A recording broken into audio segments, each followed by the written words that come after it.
Hey y'all, this is Chris the Walking Picker. I want to welcome you all to the this edition of the R Show. And we have with me Mr. Hippity Hop, Sean Murphy when he stays in. We also have Miss Cool Finds, and we have a special guest, Miss Danna Crawford. Kristen, while Sean is gone, can you do your introduction? Sure. Hello everyone, I'm Miss Cool Finds. You can find my channel here on YouTube. I make a pretty decent amount of videos. I've been selling on eBay for a long time. Chris the Walking Picker, I want to welcome you all to the I'm the one that's the studio show. And with me, Mr. Hippity Hop, Sean Murphy when he stays in. Okay, who's this? I didn't mind. What's happening? We have a special guest, Miss Danna Crawford. Uh-oh. Mine's muted. Sean is that's you. Your introduction? What's happening? Sure. You had on your other show, on the YouTube part, hit mute on that one, like where your comments are. Here on Let the YouTube. people leave. I make a pretty decent amount of videos. I've been selling on eBay for a long time.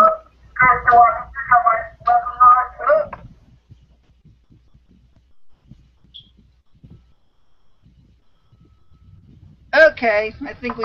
Cool. Okay. No. Okay, no. Hi. What's happening? Your special guest, Miss Danna Crawford. Uh-oh. Mine's muted. Sean is your introduction. Still on you. Okay. Did we get that fixed? Sorry, Now she's everybody. blue. Now Danna's a Smurf. I think she's trying to figure out what's going on with the mute. Oh, okay. Alright, well. Can you hear? Okay, I don't know what's going on.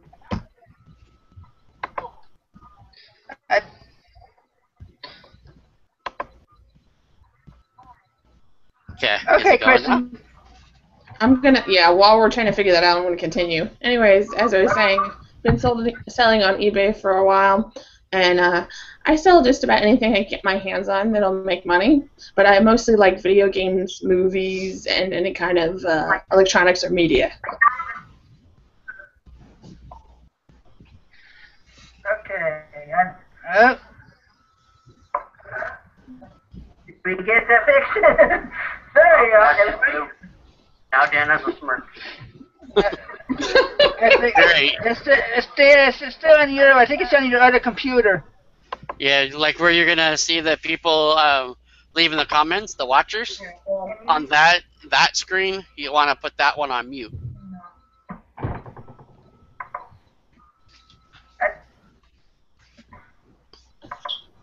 Sorry to all the regular viewers. It's Danny's first time on the Hangout. Well, on the live. Anyways, as I was saying, been selling on eBay for a while, and I sell just about anything I get my hands on that'll make money, but I mostly like video games, movies, and any kind of electronics or media.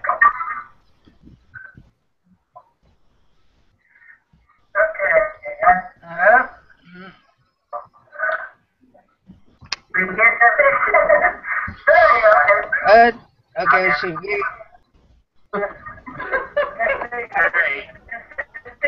still on your. I think it's on your other computer. Yeah, like where you're gonna see the people leaving the comments, the watchers. On that screen, you want to put that one on mute.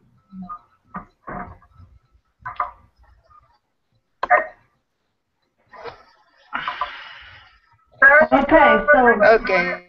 are we up to par now?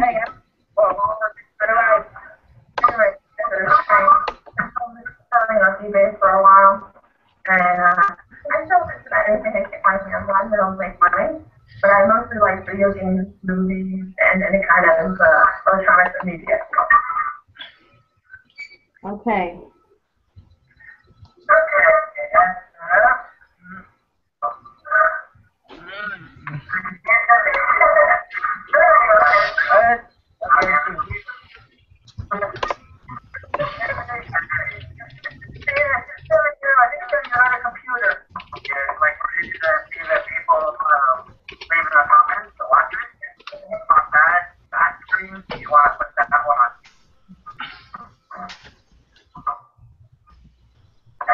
Bouncing in and out, yeah.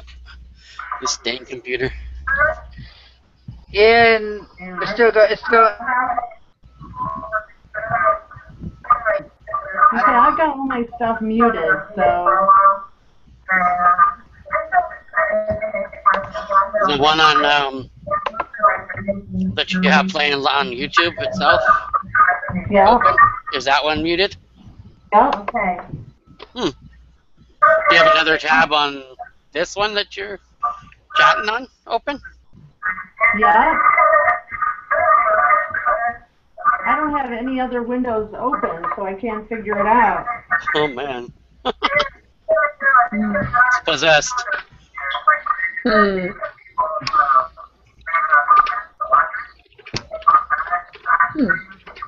This is very odd. I've never had this problem. Hasn't happened before.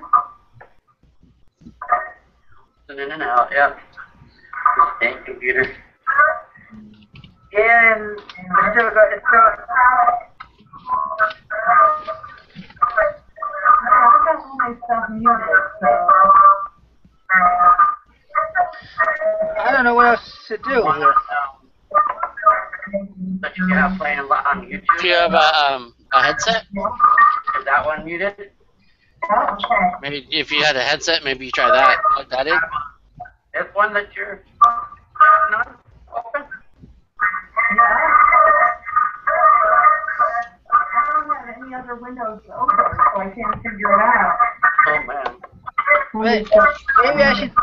I don't know if I stop. If I can restart, Sean. If I stop the show, can I restart it somehow? No, you'd have to open. You'd have to start a whole new one. Ah. Oh. Okay. No, Well, still going. Okay, I have everything shut down, so there shouldn't be. I closed all windows.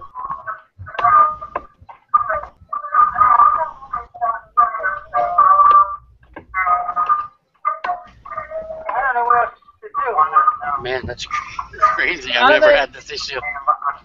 Anybody in the chat have an idea? I was thinking a set of headphones or something, maybe. Yeah. Damn it. It's playing through her computer. No, I was reading the comments and oh, funny. Now she got muted. She started here. I'm still hearing it. Yeah, I'm still hearing it.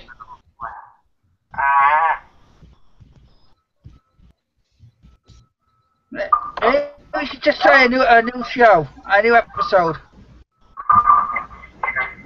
Okay, I have everything shut down, so there shouldn't be. Yeah, we could try that, I guess, if you want. It's the only thing I can see, but we're gonna have to. I'll have to figure it out. Alright, Sean, can you at least let them know in the comments what I'm gonna do? Because then we gotta figure out how to share it again. Or Kristen, Sean just disappeared again. Did he disappear again? Yeah. Wait a minute. Try that.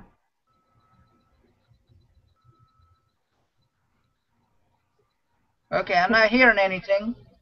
Oh no. I think it was me. I am so sorry. There was a hidden window on my computer. Okay. I am so sorry. It's okay. That's part of why I wanted to start doing it early.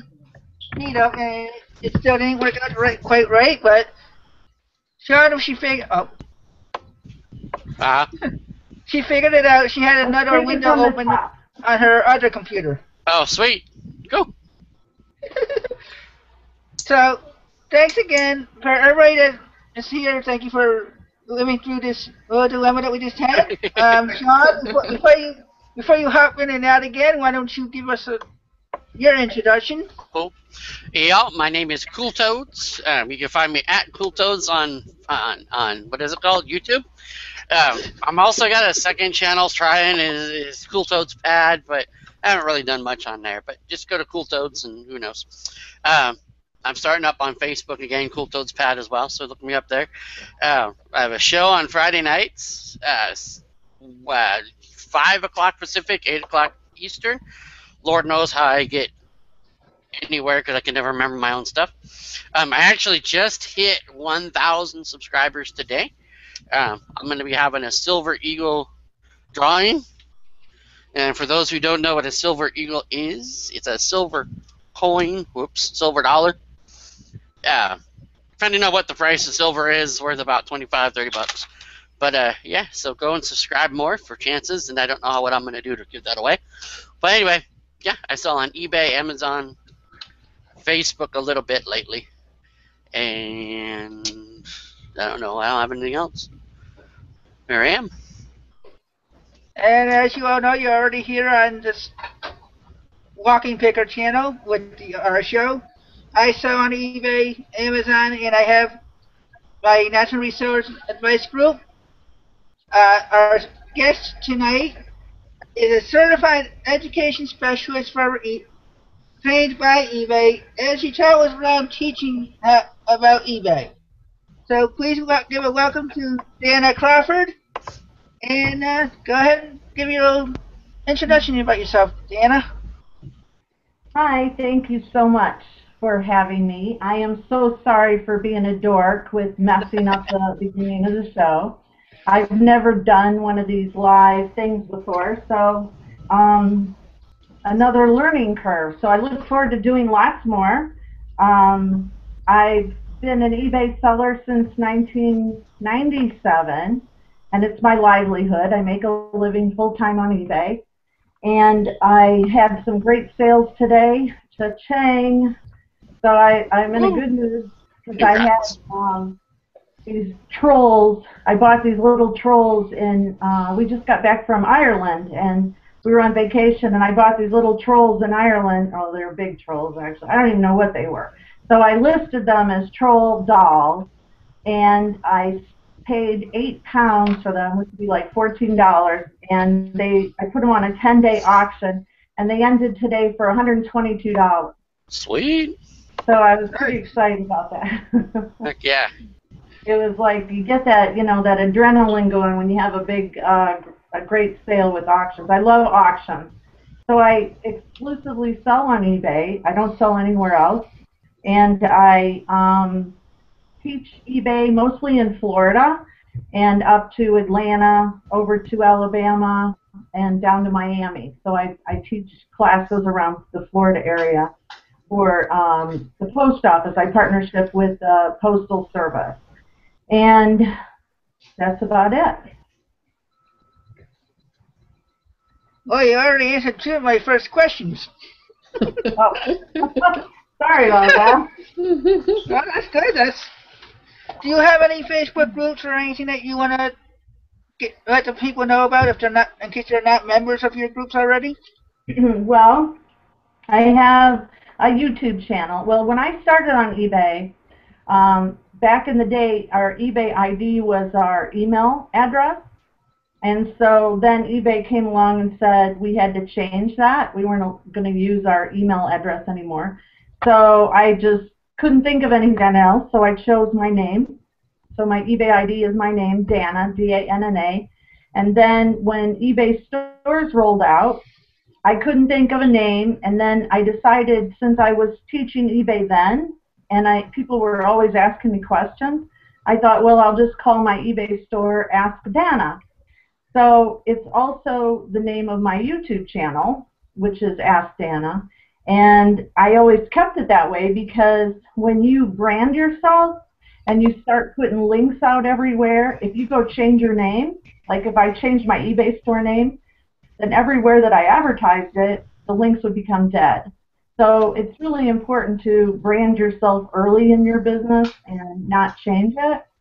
And so even though I have this website called Power Selling Mom, and Power Selling Mom came into play later, and I can't possibly, you know, I'd love to change my eBay brand to Power Selling Mom, but there's no way I will because I worked too hard to market the Ask Danna brand before Power Selling Mom came into play in 1997.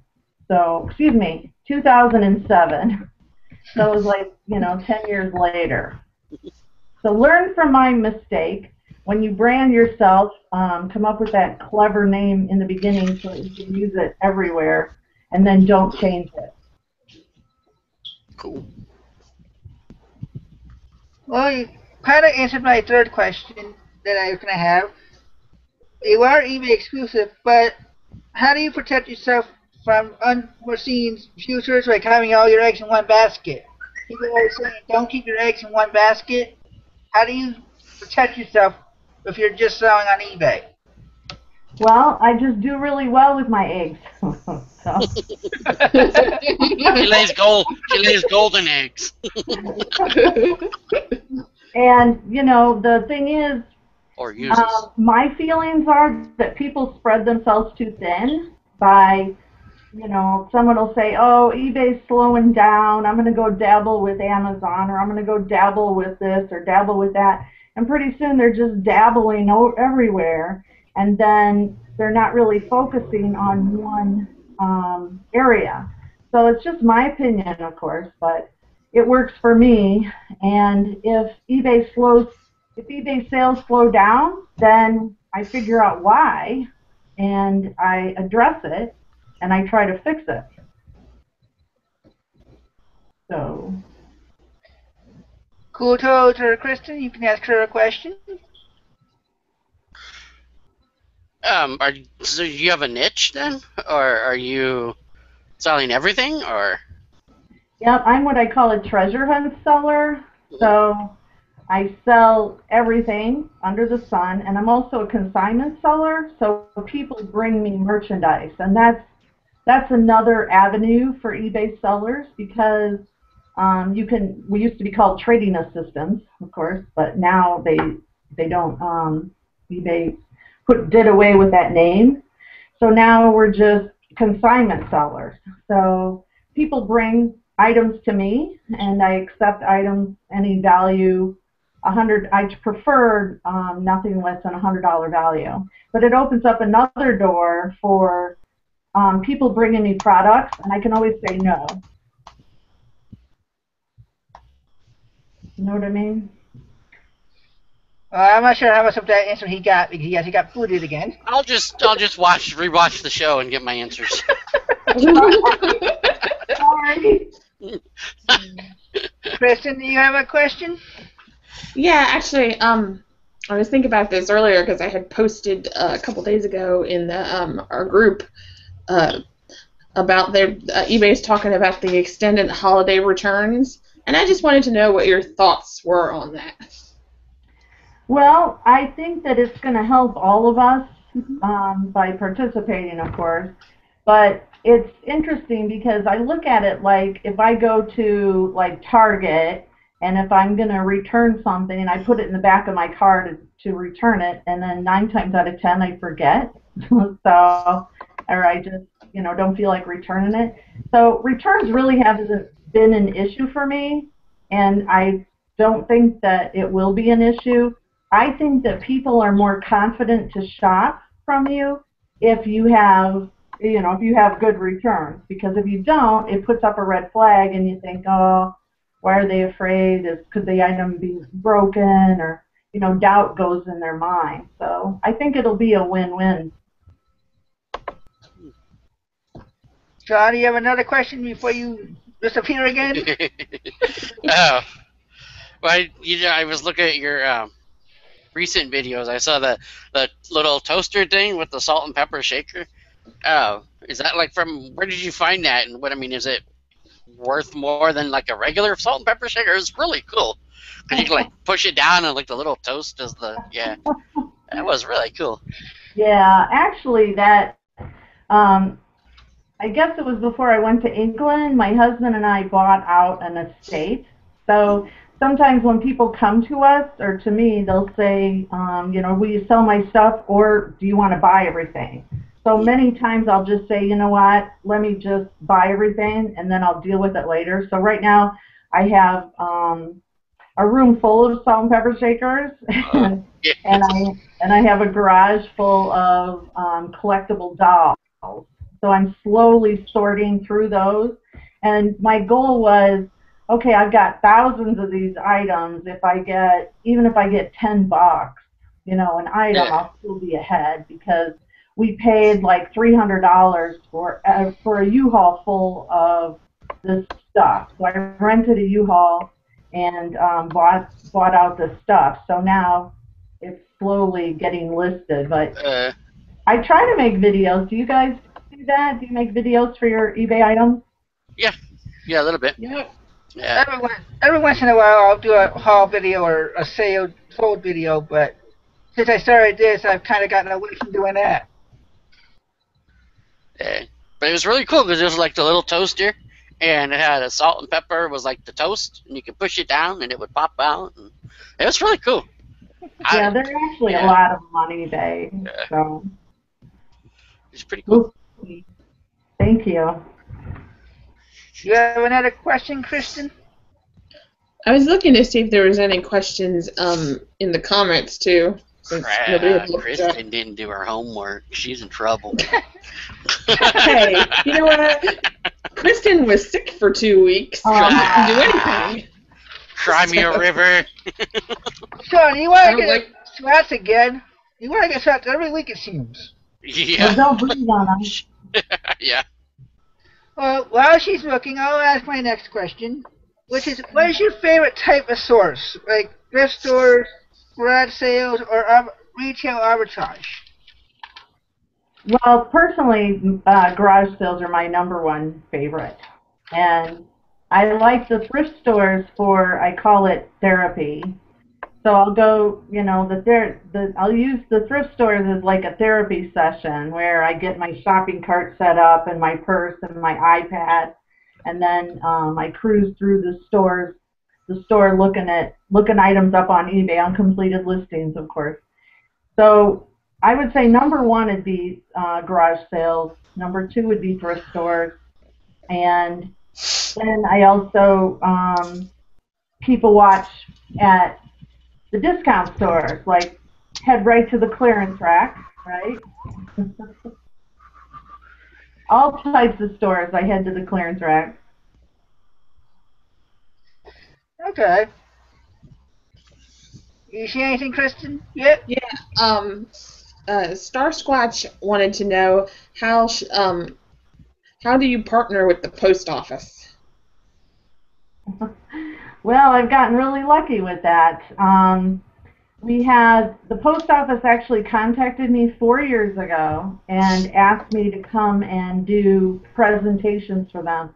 And so I started doing it, and then the next post office wanted me, and then the next one, and so now it's just, word has spread throughout the state, and now it's 4 years later, and I can't keep up. Next week I'm going to Tallahassee for 2 days, and then last week I did 3 workshops in a row up in Jacksonville, Florida, at 3 different post offices.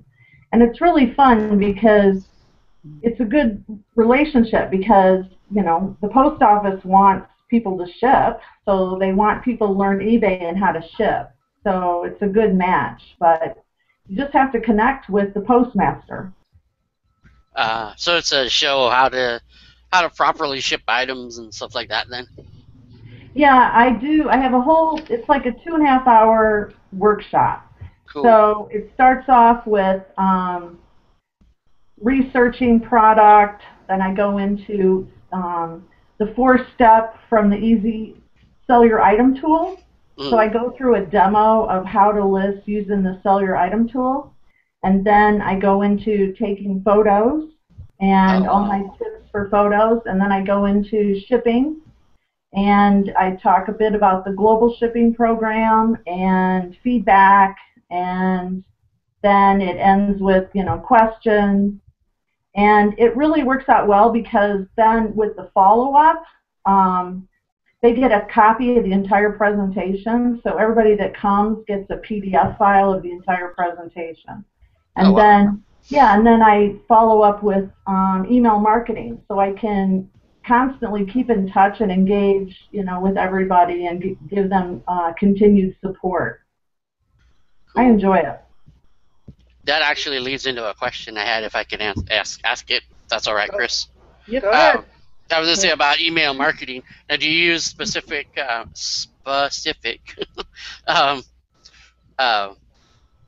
you know what I'm trying to say, like MailChimp or any of those? Or do you use several of them? Or do you have your own? Or Well, in I guess it was 2007, I had a company called Constant Contact, and they actually contacted me because they knew that I did eBay classes, and I was a subscriber of Constant Contact. Before them, I used MailChimp, but they didn't have the template access to fine-tune the kind of things that I wanted to do, so I started using Constant Contact. And so anyways, they contacted me and asked me if I would come to a meeting up in Jacksonville and that they would like me to be on their team. And I thought, I don't know if I want to get involved in this. But I went ahead and drove up to Jacksonville, and there was only 5 people in the state of Florida that they picked. So it was quite an honor. And so now I'm what's called the local expert for Constant Contact. And so I teach email marketing, and that's something that I do at the college for the Small Business Administration. Sean left again, so he'll have to watch the replay. He asks Yes, he will. and he disappears. Yeah. So Sean, you're watching in the replay. Yeah. So Contact has been a good follow-up tool for me, because email marketing, like back in the day, we could put an item on, I could put a Beanie Baby on eBay and make $1,000, no problem. And so then it got more challenging, so I had to learn ways to market what I was listing on eBay. And so I got involved with email marketing, and that's why Constant Contact contacted me, and they said, you're doing such a good job with your marketing, and you have such a big list with your marketing. Would you be interested in sharing how, with others how to do it? So I learned everything in and out about email marketing. And if you want a free trial, you can just go to powersellingmom.constantcontact.com, and you can have a free 60-day trial and no credit card needed. So just use my referral, please. That's good to know. Yeah, and I do, like if you use my referral and you sign up and you have any questions, I'll be happy to help you. cool. How long was the trial again? 60 days. 60. Cool. Awesome. Yeah. So that is definitely something you want to do. You definitely want to do that stuff. I just never followed through with it. So. Yeah. Okay, go ahead. No, that's, sometimes you spread yourself so thin, and sometimes, you want to try to bring yourself back in and say, okay, I got to focus on my business over here. And when you do that, that's a daily struggle for me. I had to focus on my business every day. Yeah, that's why you got to set goals and say, okay, I'm not going to do that until this is done. Like yesterday, my goal was to clean my office. I was not doing anything else but cleaning my office. And then today was listing day. So I just set these goals, and keeps you focused. And then the fun stuff you can have be reward, like Facebook, YouTube. Yeah. Things can be a reward for meeting your goal. I have another question here. What pitfalls have you run into as a reseller, and how did you manage to get around them? Like, with problem-solving techniques that somebody, a new seller, might run into? Huh. Just a random problem. You mean like with a buyer? Well, either a buyer or maybe you had a hard time. You were looking for a certain item that you sold and you lost it. Yeah. How many times, I'm sure you guys have done it, where you list something on eBay and then couldn't find it? You've sold it Yep. and couldn't find it? Have you been there? Well, actually, I've luckily been able to find it, even though I don't know how we find it with stuff I have in my rooms. It's like, okay, I know it's in this room, but where? Well, yep, that's embarrassing, right, Kristen? Have you done that? Yeah, I did that when I first started out, but I've gotten a lot more organized, so now I can find stuff. Yep. It's embarrassing, though, right? When you sell it and it's like, oh my God, where did I put it? And you just like look, and then you've only got technically 24 hours to get it shipped, so you're still looking.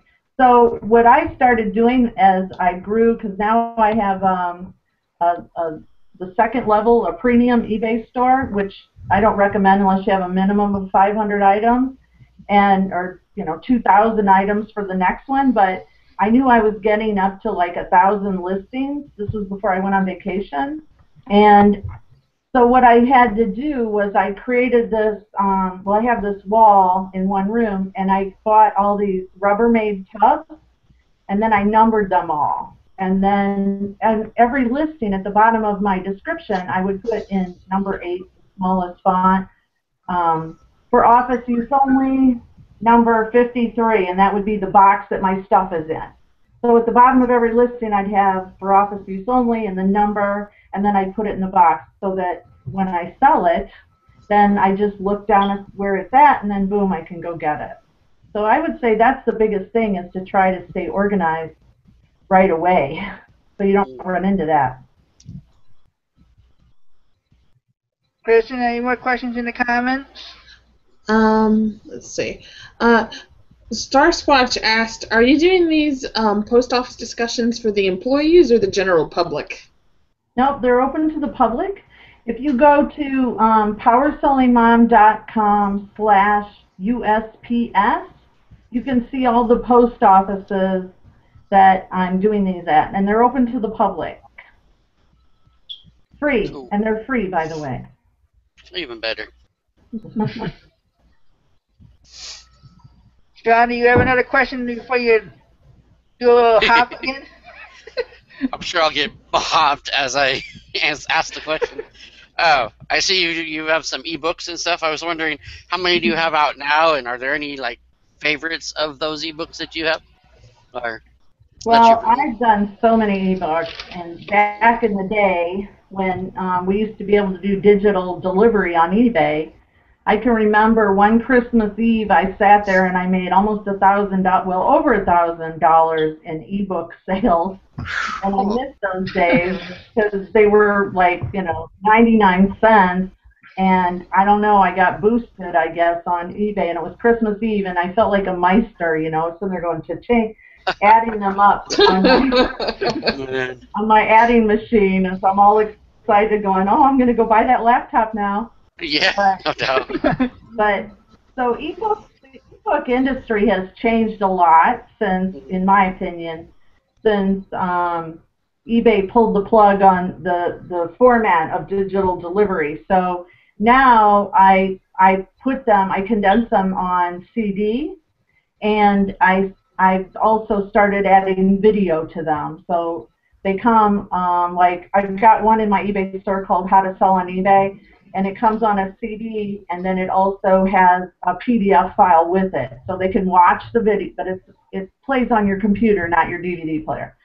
And then so now on eBay you can create an ebook, and I suggest, if you're thinking about it, to create your ebook in a PDF file, and then create a video to go with it so it complements it, and then combine those on a CD, and then sell those in your eBay store. Yeah, very cool. Oh, I didn't mention that. I should bring this up. The National Resource Group is getting very close to 2,000 members, and Danna has graciously agreed to give give out a prize for that as her own CD that she sells Sweet. for how to sell on eBay for all the new members that may not know how to sell yet. Might just be joining and trying to learn the hard way. The admins aren't eligible. Damn it. Why aren't they eligible for the prizes? The only one that's not eligible is me, basically. Think about it. But I just want to let everybody else know that that's going to be coming out. I will be getting with Danna behind the scenes with that. Cool. I do have Awesome. another Thank question. you for that. That's awesome. My last question to you, well, on a personal note wise, do you give one-on-one consultations, and do you charge a fee, and how much is it? Yep. Well, if you go to there's a couple ways I do it. If you go to my website, you can actually, I have a calendar. When you log in or you visit powersellingmom.com, a little box will pop up, and you can actually schedule a free 10 or 15-minute phone call with me, and it's a scheduler. So you would choose that option, and then you can choose 3 times, and then that gets sent to my cell phone, and then I decide if I'm going to be free during those times, and then it's in, it goes along with my Google Calendar. So it's a really handy tool that I use. And then people can schedule a free call. So if it's just, you have a couple quick questions, no problem. If you want me to, be one-on-one and you want me to talk to you by phone, then I charge $100, and that's for 1 hour. Now, if you go to my eBay store and purchase it, it's actually $110, and then 10% of that goes to hospice using eBay Giving Works. And then if you purchase, I have a $200 package, and what that does is you would send me your eBay store link. You would send me at least 3 competitors that are part of your competition, and links to your social sites, and I'll write a detailed report on all of my suggestions, what I think you should fine-tune this part of your store or that part of your store, or how you can increase traffic. And I'll also take a look at your competition and what they're doing wrong, with tips on ways you can rise above the competition and all that. So that's $200. That's awesome. Yeah, I sell like a lot that. of those actually. Oh. And I have those, once somebody purchases it, I have it completed within 48 hours. So I actually love doing that. I love the thrill of looking through I don't log into your eBay account or anything, but I like to go through everybody's listings and then give them suggestions. Like one guy from Israel hired me to go through his store, and he was a big shoe seller on eBay. And it was so funny because he's like, oh, my sales have slowed down. And so I went in and took a look, and here almost every single listing didn't have the word shoes on its title. Oops. Is that crazy? Yeah, that. So sometimes it can be just something you miss. You get in a hurry, and it's like, oh my gosh. Like one time I put a Barbie doll on, and I forgot to put the word doll in the title. And titles are so important. I forgot to put a brand name of something in once. And then somebody caught it for me and said, hey, you should put the brand name of it in there. And like a half hour later or 2 hours later or something, it sold. I was like, oh, hey, go figure. Yeah, I mean, we all do it. Yeah. Miss it sometimes. So, and then I have where people, sorry. No, go ahead. I thought you were done, so finish what you were saying. I have a package where people come to my house, to my home office, and it's $350, and they come at 9 in the morning, and then they're here till 3:30. And then we go over everything in their eBay account. I also serve them lunch, but if you are allergic to cats, you shouldn't come. But I also travel to you, but I add traveling fees. So I just went up to Port Orange, Florida. I've never even been there. I went up there a couple of weeks ago for this company that there's an airport there, and they sell on eBay radio equipment and airplane kind of stuff, race car stuff too, that like for headsets for race car drivers and all that. So when I went to him, I charged $800. So, and that was from again 9 a.m. till 3:30. So I do travel, and I went to Augusta, Georgia, and worked with Easy Go Golf Car Company, and I spent the week with them, and I won't tell you what they paid me. But I can only imagine, yeah. Oh, so man. I don't travel, no problem. Obviously, you know who Danny Ackerman is. You ever think of doing like a day with Danny type thing when you're traveling and stuff like that? No, I don't know her actually. So we just haven't been on the same kind of level. Wow.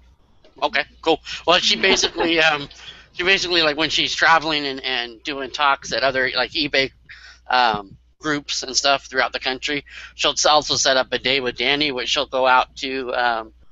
When you get there, you go to different like thrift stores and other stuff and auctions and things. A lot of people do that. Yeah, I did that once. It was pretty fun. I learned a lot that day. I learned a ton. I do that Also here. made a lot of money too. We rent. I rent a van, and then I call it treasure hunting, and then. Oh, there you go. Yeah, and same then, idea then. Everybody comes in the van, and we do that a couple times a year. That's cool. Yeah, That's it was pretty fun. Yeah. Anything in the comments, Kristen? I see that smile over there. Yeah. She's laughing at me. Always laughing at me about something. No, we have another question. Darlene C wants to know, what are your thoughts on the defect system? My thoughts? Yeah. Well, luckily, they haven't affected me. So I think as long as you keep on top of everything, there's nothing to worry about. So you provide, good customer service and protect. I think when I do consulting, most of the people I see that are affected by the defects are the people that have gotten involved with drop shipping and that haven't been shipping out their items in time or adding their tracking numbers properly. You know what I mean?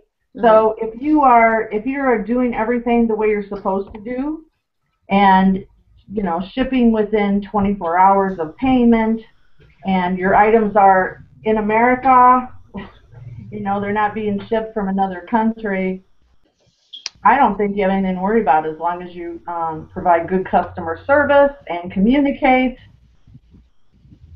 No worries. Okay, well, let's see. We're about quarter to the way of the first hour. So it's good time that question came in about the eBay defects. We're going to start heading into that realm of questioning. My first question is, what are your thoughts on PayPal's 6 months return policy, and do you see eBay heading that way? Well, that I wouldn't know, really, but I've never had any issues with anything from returns, so I guess I couldn't really answer that question because it hasn't affected me. I think if somebody's having an issue with a lot of returns, then they need to take a look at their description and see if they're, describing their items properly, because if you are, you shouldn't really have a lot of returns. So,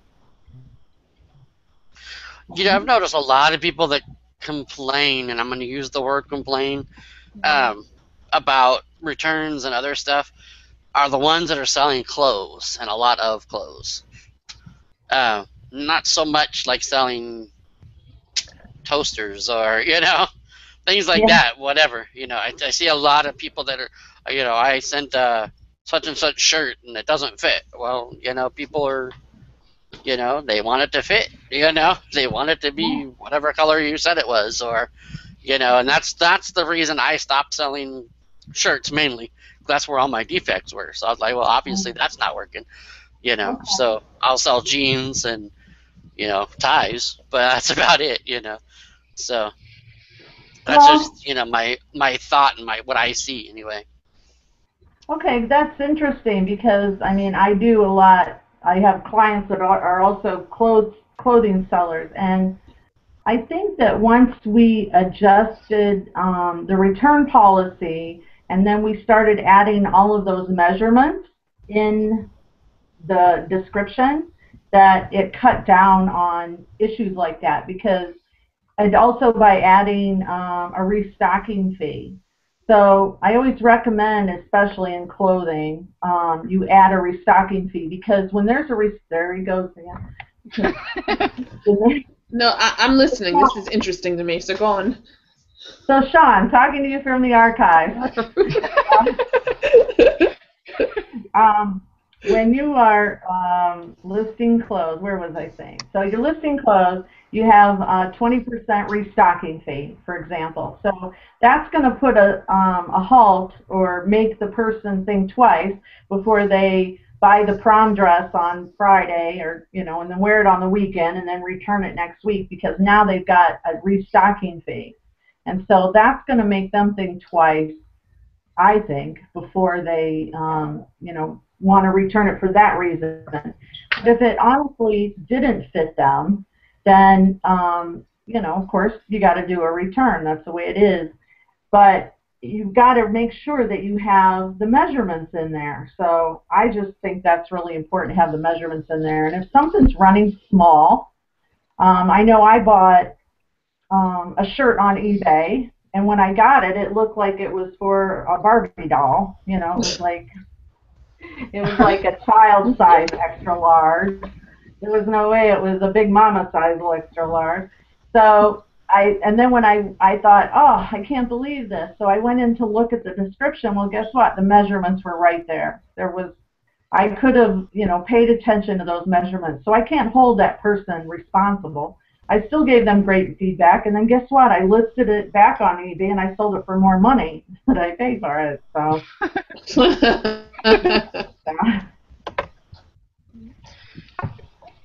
Any other questions in the comments, Kristen? Let's see. Where was it? I'm looking. There's a bunch of stuff here in a row. Let's see. Does eBay consider a return a defect? A return as a defect? Well, it depends on the reason. Did they return it because of a description? Or, I'll tell you, the key that I've learned with the defect is when you go to file like a cancel a transaction, that it won't count on your defect if you choose other. But if you choose item not as described, guess what? That's a defect. So if you choose, the item's missing, no longer have the item, that's going to be a defect. So choose other, and then have your reason in there, type it in there, and you'll be fine. Anything else, Kristen, before I go to my, or unless Sean has another question? I do have one that it's more of a personal nature than it is like eBay wise. But I was thinking, as I saw your a video about the Community Hall of Fame. Can you tell some people about that, if that's like reachable for some people, or what is that? Well, I think it was the last year that they handed it out, and it was in 2008. Yep. And then that was when actually Meg Whitman, and that was when Donahue just came in. So it was like the changing of the guards. And it hasn't actually been, they haven't brought it back into play. So I know it's an honor to be in the eBay Hall of Fame, and I'm very proud of it. I got my plaque on the wall. It's, you know, and I've got my little things around the office, but it's an honor. And I know the way that I got into it was because of being so involved in a rounded way with the community and having a good account in good standing. So it wasn't that they just randomly, you know, picked anybody. You really had to have a rounded experience. I was a blogger. I was in the community. You know, I was involved in every single thing with eBay, and so that's how that came into play. That actually runs into another question. You don't have to answer this one, but if you wanted to, did you prefer eBay under Meg Whitman or John Donahoe now? Yeah, I say it's equal because John Donahoe trained under her, so I think it was a smooth transaction, and I really think it's equal. I don't think, you know, there's one better than the other. This is my opinion, and I'm sure the chat room or whatever is going crazy, but this is my opinion. Because there's, you know, there's just a few minor things, a few things here and there. It's just kind of like coming back. I mean, I know for me, I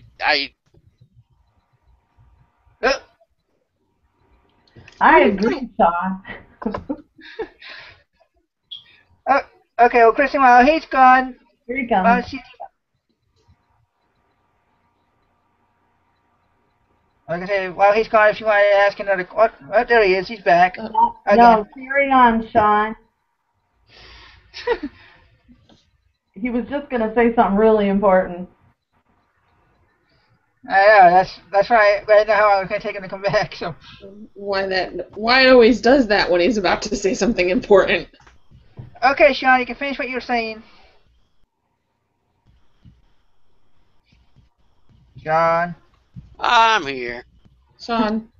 Oh yeah, you were in the middle of saying something when you got kicked. Well, yeah, I mean, it seems like selling under when Meg Whitman was CEO, it seemed almost smoother. Like there wasn't as much negativity. Not negativity. That's not even correct. Like buyers.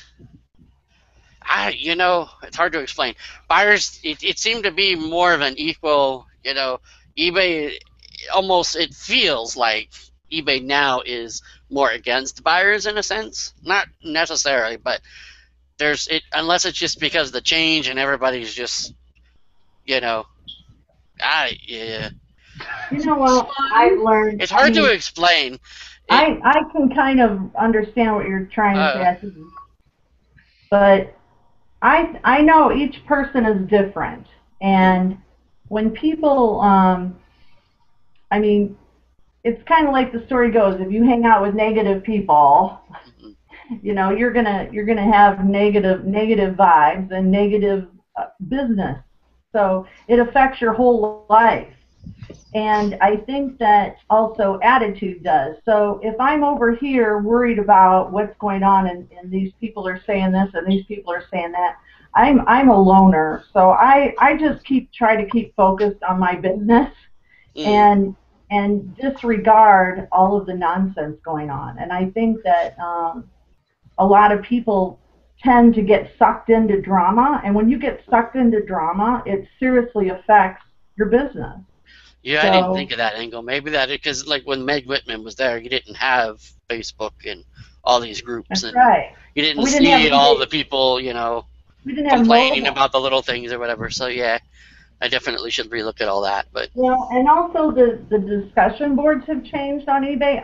Back in the day, the discussion board, if you want to have a major downer in life, you would go hang out at the discussion board because you would be so depressed by... Yeah. And now they've refocused that, and they've done. I still personally haven't gone there lately. I mean, I've popped in a few times, and it was nothing like it used to be. Thank God. So it's being much more monitored, and I can see, you know, the world has changed. And eBay is changing with it. I mean, look at collections that just rolled out. That's huge. You got to jump on it. You got to be a part of it if you want to be a part of in search and to increase your business. So whatever eBay's advertising and eBay's promoting on that homepage, you want to be in on that. Cool. Not that I don't like his way of doing things, but again, maybe it's just because I'm not as open to it. Maybe, I don't know. I'd have to be a little more open to it, I guess, to his changes and stuff. Well, it's not. I don't know if you can just point the finger at him. I mean, it's a team. Well, true. Yeah, that's true. I mean, it's kind of like the president. It's not all his fault, but. I mean, I've had lunch with him. He's really nice. So. Oh, I bet. Yeah. No, I wouldn't go up to him and tell him you're a jerk and smack him or anything. But yeah, no, I think his heart is in the right place, and that he really makes me feel like he cares about me as a seller and you and all of us. And I really feel that the heart is there as far as making eBay a good marketplace, a good experience for all involved, the seller and the buyer. So I really have seen it firsthand from being in meetings and meeting staff to know that they're constantly looking for ways to improve, just like we all constantly look for ways to improve our businesses. So I'm always confident in the eBay system. I'm not just a suck up either. So. Okay, Kristen, you were going to read a question?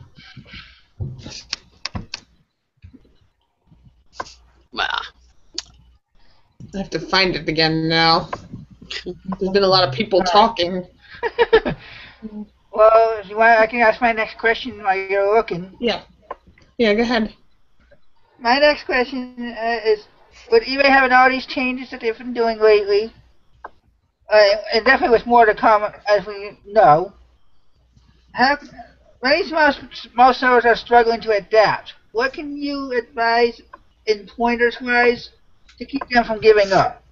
As we've kind of covered, in some of the groups, a lot of sellers are saying this eBay's getting too negative or whatever they feel is going the wrong way, and they want to give up and say, I don't want to even sell on eBay anymore. Okay. Well, I think that instead of stressing, because some people have a hard time with change, and I think that, I mean, we all have to deal with change. I mean, my dad died. I mean, people, life changes. It's just how it is. And the same thing on eBay. Everything changes. So the way to adapt, I feel the best way is to pay attention to your seller dashboard.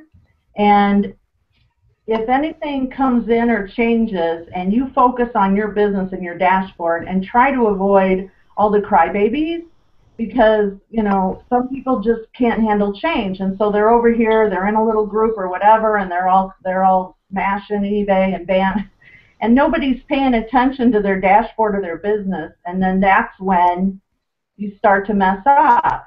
So I feel that if you just pay attention to the announcement that comes to your inbox and you focus on how this affects your business, because many times I've noticed that people get so stressed out of what people are over here in this circle talking about, when I go in and look at their dashboard, it hasn't affected them at all. So I don't see what the big deal is. So I think that people overreact every time, and it's silly. Just pay attention to yourself and pay attention to your seller dashboard. And when a change comes in through your announcements that's directed to you, then you go in and look at your dashboard and adjust accordingly. Because in my opinion, any time a change is rolled out, I've been able to adapt quickly and then say, okay, we're good, and then we move on. So I just worry about myself and my business, and I think if everybody did that, and they would be better off, because change is the part of life. It's the way it is.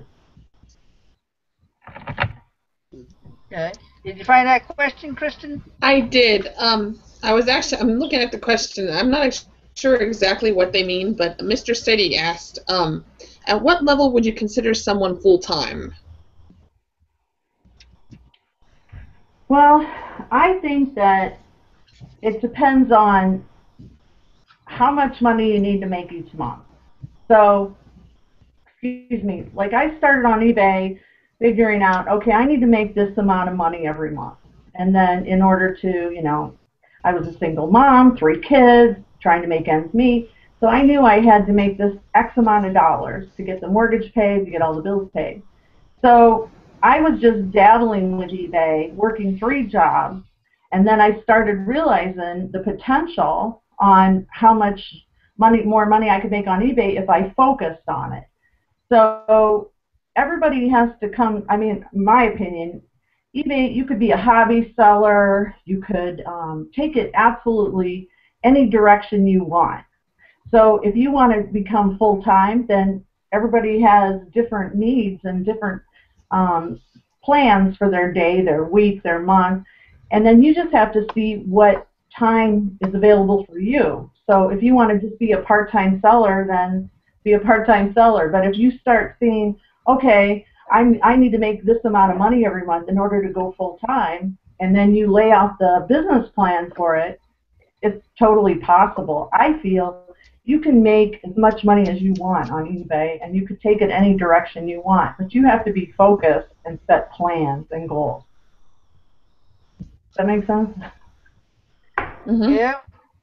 A lot of us, well, pickers, have been saying that in some of the shows that we have, so it's glad to see somebody that exclusively eBay admitting that that's what you should do. Now, my next question I have before I go back to Sean is, I notice you have a lot of training videos on your YouTube channel, but what one would you point out to a new person that just happened to find you to start watching at? Okay, so my YouTube channel is like all over the place, but I've tried to make these channels within my channel. So if you go there, I have like a virtual learning channel that is just strictly for like shipping. I have a shipping area. I have listing area. I have my treasure hunting when I take the video camera, or video camera, is that funny? We call it a video camera, but it's an iPhone.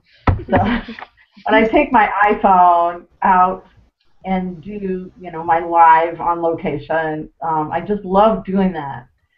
And I also have my on the road, so except now my little device that I had on the dash broke, so I can't figure out, I have to order a new one. But I like to put it in the car when I'm driving because I like talking to myself, so it works out well. So I've got all these little areas on my YouTube channel, and then I got a interesting thing to know.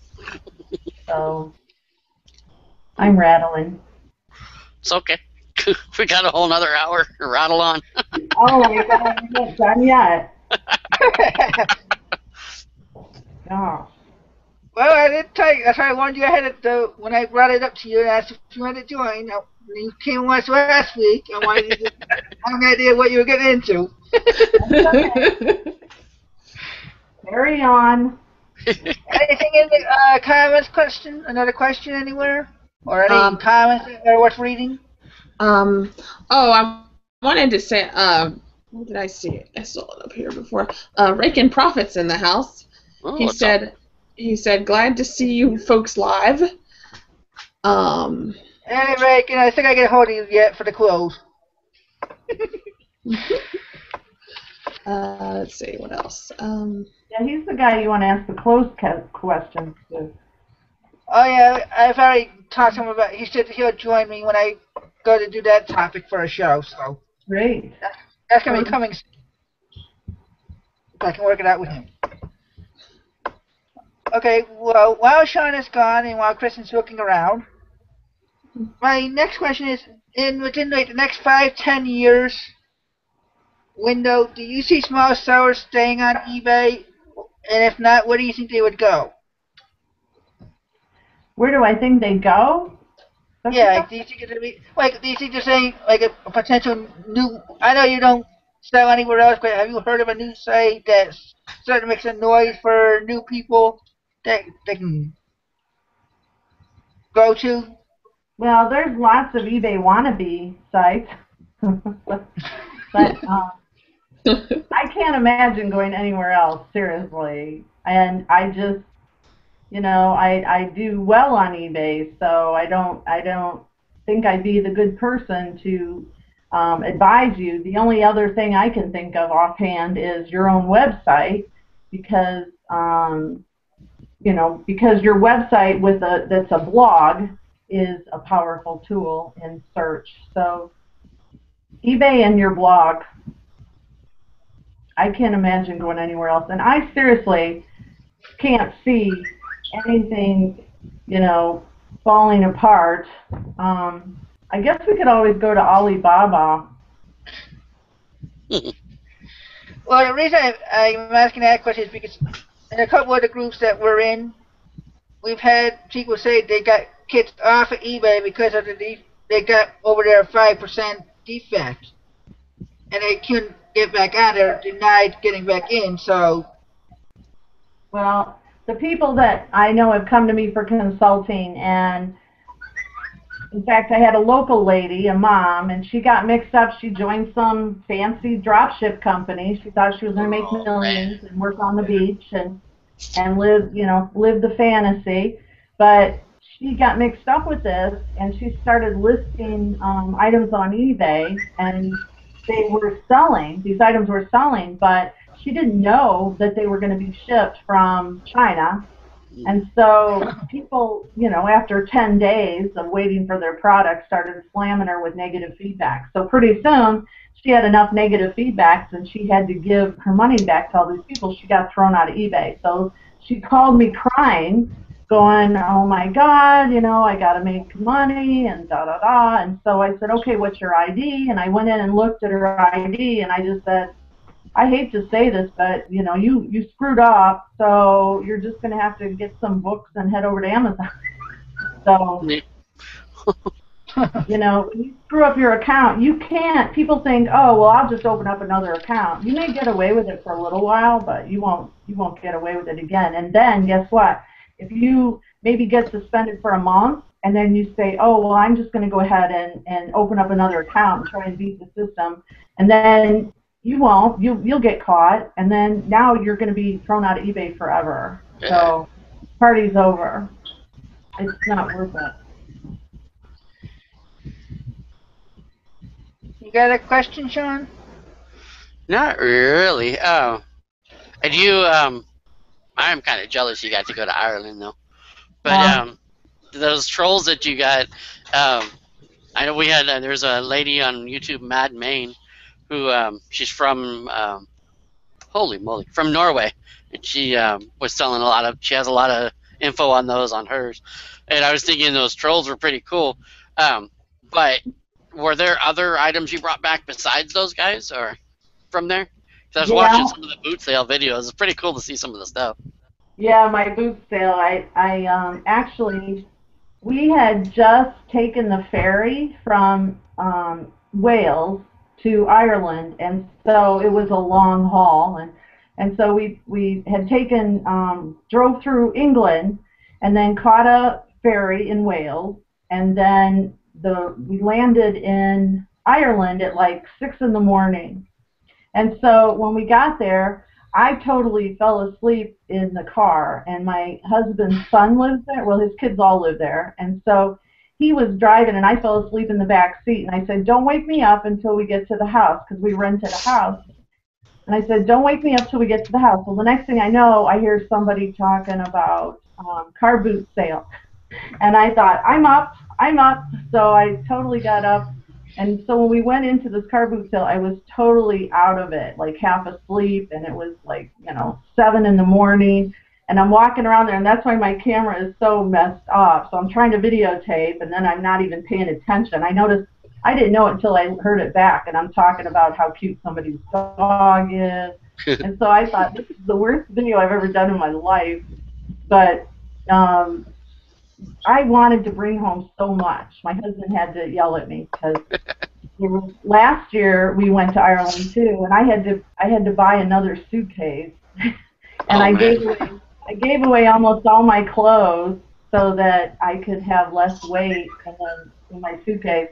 But this time I really concentrated on Starbucks mugs, and then I brought a lot of Starbucks mugs in England, and as soon as I got home and got them listed, I sold 2 of them right away. So that was awesome. And then I had, I don't know, all this other stuff. Now, I didn't know this actually, but I had my store on vacation last week when I went to Jacksonville, and somebody made an offer on something. Have you guys ever had that happen? Mm-mm. I never go there, so. I don't have a store, so I barely ever get offers on when I have best offers. Well, when we went to England, I pulled everything out of my store and I left my store open because I wanted my consulting and my stuff like that to stay there because I could still do Skype while I was on vacation or if I wanted to, because we were gone a month. And so I pulled everything out of my store, put it in InkFrog, and then next thing I know, this is the first time I ever put my store on vacation.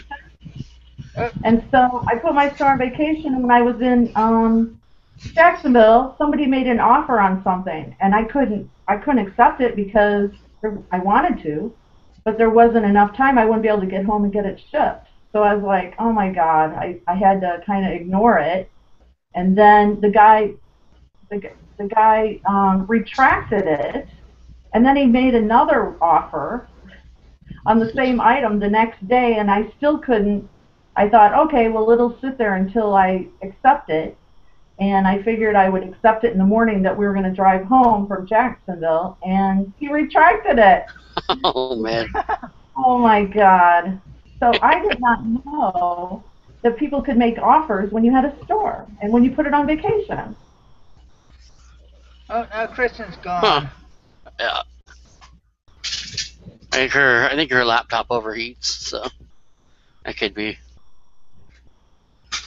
Yeah. Okay, Dana, we have a question in the group by Budget Food, who lives in the UK, so he's watching us at 2 o'clock in the morning. Well, He said, "What does she think? What do you think of car boots? The biggest one in the UK is literally on my door. It's literally on his doorstep. Oh wow, very cool. Car boots. I thought they were a blast. I loved them, but it took me a while to get used to the name, car boot. Yeah. But I thought it was the funniest name. No doubt.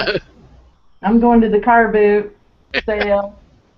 But basically, I was so excited, couldn't wait to go to one. And when I got there, I was like, oh, it's a flea market. Yeah.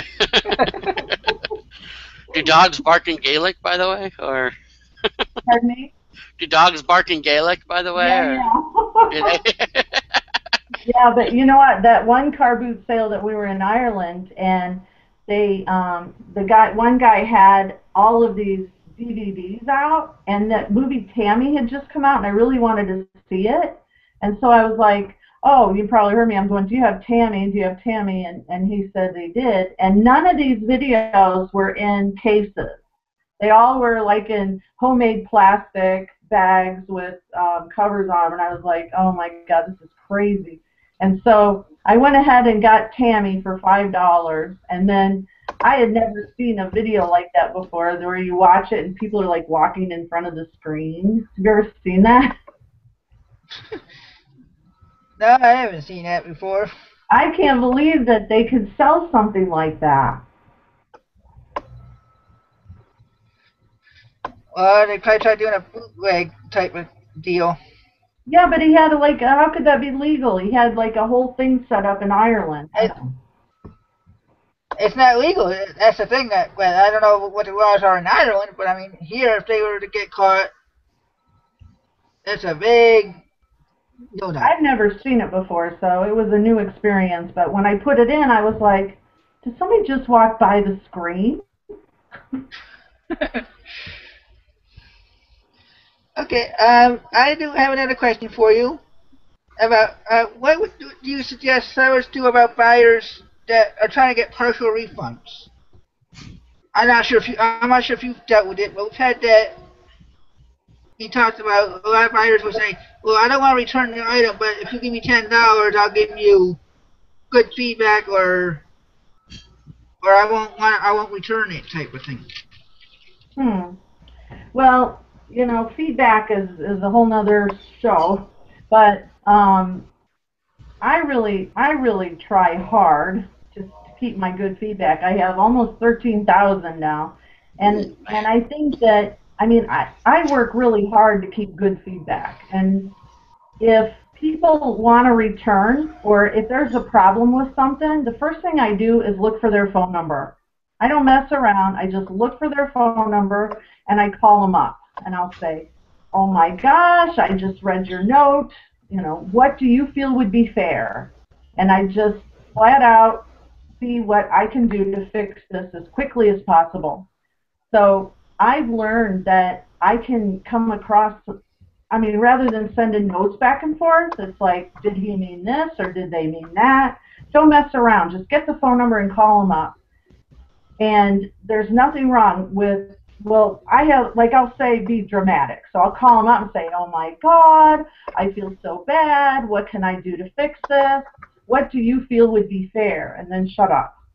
So it puts it in their court. And then they know pretty much what they want. So if they want a partial refund or they want whatever, they're going to tell you.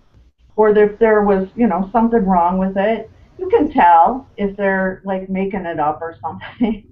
So, and then I'll say, "Well, what do you feel would be fair? How can I fix this?" And then they'll say, "Well, like in this situation, I shipped a pair of boots, and the lady only received one boot. I don't know." So she only got one boot. So I called her up. I said, "I am so sorry. I seriously shipped both boots. I can't imagine why you only got one, but what can I do?" And she said, "Well, I want both boots, So I was like, "Well, of course you do, but I don't have that boot. So I'm going to give you 100% refund," because I shipped it priority mail.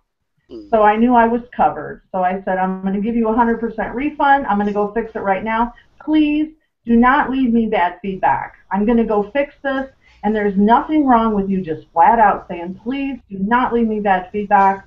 This is my livelihood. I'm going to fix this." And there's nothing wrong with saying that. And you're better off saying something about it than not, I think. That would make it more real, too. Instead of they're just looking at a computer screen, it's more of a person-to-person. More, That's right. So that makes sense, yeah. More business to customer. Yep, and you know what? I went right to the USPS. They made it so easy now for returns. I went right to the USPS, filled out a form, put in the eBay item number, and I had a check, got my money back within 10 days. So it was fine. You have any questions, Kristen?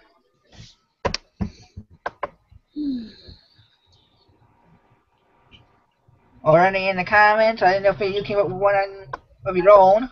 I can't see the chat. Did anybody show up? Oh, yeah, there's a ton of people in here. Oh yeah, there's a lot. Okay, here's one. Rake and Profit wants to know, when you first got started selling on eBay, what kind of items were you selling? Beanie Babies. Yeah, back in the day, I started selling Beanie Babies and Star Wars because Star Wars was my passion, and my first eBay name was Toys for Less at AOL.com when I used to have AOL. AOL. And so toys was my big thing. So I got into, I collected Star Wars myself, and I got it, it was like a fun thing for me and my kids to collect Star Wars. And then Beanie Babies, Jesus, Beanie Babies were so hot. And then I soon, I started learning how to pay attention to how much they were going for. And then I started realizing that the people were making more money that accepted credit cards. So I went out and got a merchant account. This was before PayPal. So I went out and got a merchant account, and then when I got that, I started making even more money. I was getting thousands of dollars for Beanie Babies because no one else would ship them to England or ship them to Germany. And I started doing international shipping because I realized I'd make more money if I shipped out of the country. And those were the days people would mail you cash in an envelope with tinfoil around it. Believe that? Last year I had somebody mail me cash for a little train car I had. $7. I opened the thing. I was like, what the heck? He's like, oh, I want to send you the payment. I'm like, okay, no problem. I was figuring, a money order or something. That's I'm like, crazy. wow, that's a lot of faith, man. I mean, I could have just said, oh, I didn't get your payment, Right. even though it was $7, but still, it just, wow. I was blown away. I was like, well, this is like back in '99 when I started. Yeah, that's how we did it then, right? Yep. Oh, man. So You mine had to go and was wait mine. 2 weeks for the check to clear, and holy moly. I remember the money orders. Oh my Yeah. God, a lot of money orders when I used to sell in there. Did you ever have any bad checks? I had one or two, yeah, and then that was a hassle and a half. Yeah. Man, Yeah, I don't miss those days. no. And then when PayPal came into play, that's when I canceled my merchant account because PayPal didn't have a monthly fee. So Yeah. you could have paid. It's the same price actually as a merchant account, but no monthly fee. Yeah, definitely much better now. Holy moly. Okay, my next question for you is, in your opinion, what is the best and easiest way to list for mobile buyers? Do you have a video on it? And if not, would you consider making one? Yeah, I've actually had a lot of questions on that. My favorite way to list is I'll set a goal and I'll say, okay, I'm going to list, say, get 10 items listed before breakfast, for example. And so I'll get up and I'll start with my research, of course, sell one like this, and then I usually adjust the title. I'll do the title, the description, I'll do everything but the photo, and I'll click Save for Later. Then I go to the next item, do the same thing, the title, everything, Save for Later, go to the next item, and I do all this from my laptop, Save for Later. And then when I have 10 items Save for Later, then I go in the other room, I grab my iPhone, and it's going off. Cha-chang. Well, say that, that's what usually happens on a live show. We get hangouts to get people get paid. So then I'll take my iPhone, and then I'll go in the other room, and I'll pull up the app, and then I'll pull up the first item, and then take a picture, and then have it go live. And then I'll take the picture of the next item and have it go live. And so I can list really fast that way. And I don't know if you guys have tried it, but I think it's the fastest way for one person to list. Now, before I went to England, I had 2 girls that worked for me, and I was trying to really make as much money as possible. And so I just really took it up a notch, and I had 2 girls listing. And so they would come in and they would list everything onto InkFrog. And I'd take the pictures because I'm picky about my pictures. So I'd take the pictures, and then they would list everything onto InkFrog, and then it would all be saved on InkFrog, and then at the end of the day, I would come through and do my editing, and then I'd have them go live. And I could list a lot of items that way. So I had almost 1,000 listings at that point. Huh. Anything in the comments, Kristen? Let's see. And I want to thank all 24 viewers that we have right now for being here and lasting this hour and a half and putting up with what we went through for the first 10 or so minutes.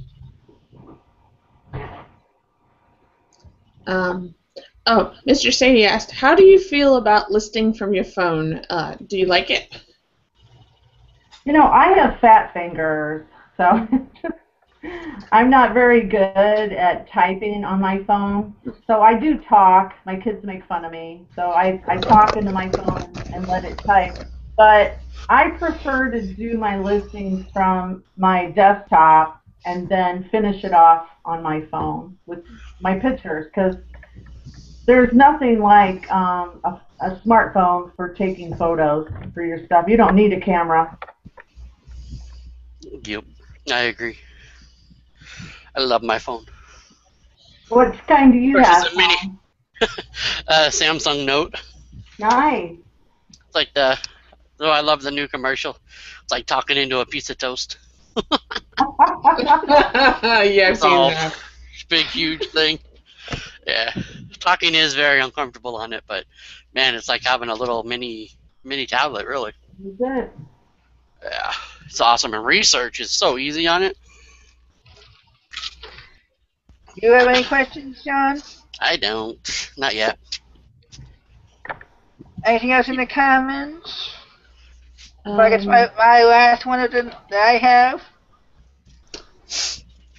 um, Star Squatch said, when you had employees, did you have them research and choose the price? No. No, I would pay them $3 per listing. So their job was to write the title and the description. So I would usually give them like clothes and all the things that I didn't want to measure. And so I would make them measure everything. Yeah, there we go. But I learned that I would get more done if I paid per listing than I did paying by the hour. Oh, that's a good tip for everybody. If a lot of people asking that question in all the different hangouts, they always ask the opinion of see per listing or per hour. So that's another opinion for everybody to hear.